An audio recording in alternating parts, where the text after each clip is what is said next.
मध्ये बदलाचं वारं दिसत आहे। कारण सर्वसामान्य घरातील अनेक मान्यवर अनेक उमेदवार त्या पार्टीमध्ये आपल्या इथे दिसत आहेत की ज्यांचं कसलंही राजकीय ज्यांच्या घरात वारसा नाही। दादा आता माझ्यासारखा एक फट्टा कार्यकर्ता सांगायचं झालं तर मला वयाच्या 30व्या वर्षी तुम्ही तालुक्याच्या राजकारणाची तिकीट दिली। निलेश दादांनी सुद्धा समर्थपणे सांगितलं की दादा रणजितला आपल्याला उभं करायला लागतंय मार्केट कमिटीला। वयाच्या 30व्या वर्षी तुम्ही मला तालुक्याच्या राजकारणाचे तिकीट दिले। राजकारणात चढ उतार होत असतात, विजय पराभव होत असतात। त्यानंतर वयाच्या 32व्या वर्षी तुम्ही मला या रहिमतपूर मंडलाचा कराड उत्तर मतदारसंघातील रहिमतपूर मंडलाचा मंडलाध्यक्ष केला। त्यानंतर येणाऱ्या ह्या निवडणुकीमध्ये सुद्धा तुम्ही मला प्रभाग क्रमांक 9 मधून ताई साहेब असतील, निलेश दादा असतील, संपतदादा असतील, नंदवान असतील, आमचे नेते मनोजदादा घोरपडे असतील, या सर्वांनी मला पक्षाचं काम करण्याची संधी दिली।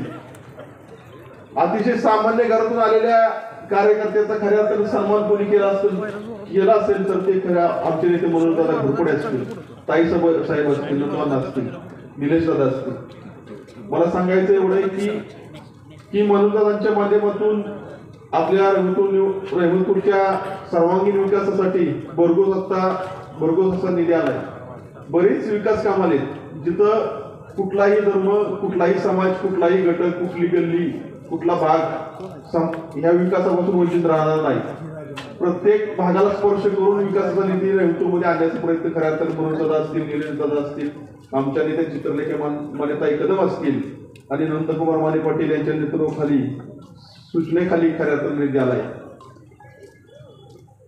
तरी या रहिमतपूरमध्ये मधल्या सुज्ञ नागरिकांना मला एवढं सांगायचंय की येणारी निवडणूक ही खऱ्या अर्थाने आपण एवढ्या 30 वर्षाचं एक सत्ता परिवर्तन आपण केलं पाहिजे आणि नवीन पिढीला एक संधी दिली पाहिजे। त्या नवीन पिढीला संधी देत असताना किरण तात्या सुद्धा आपल्या बरोबर तितक्याच ठामपणे आज शिवसेनेचे नेते आता त्यांनी भाजपमध्ये प्रवेश केला। एक चांगल्या विचाराचा माणूस खऱ्या अर्थाने ताईसाहेब तुमच्या सांगण्यामुळे आपल्या भारतीय जनता पार्टीमध्ये आला।